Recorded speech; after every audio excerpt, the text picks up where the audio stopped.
এই খাবারটার নাম কি কেউ বলতে পারবেন? বলুন তো দেখি এই খাবারটার নাম কি? এই খাবারটা কোন দেশে বেশি খায়? কমেন্টে জানিয়ে দেন দেখি।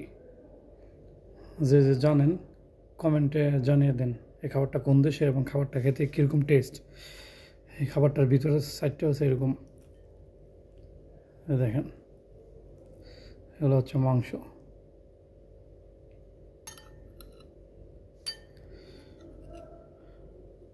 খাবারটা অনেক সুস্বাদু, আশা করি আপনার কাছে ভালো লাগবে।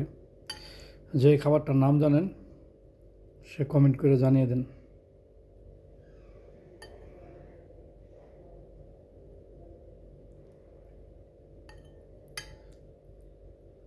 এটা হচ্ছে উপরের সাইড, এটা হচ্ছে ভিতরের সাইড। খাবারটা অনেক সুস্বাদু।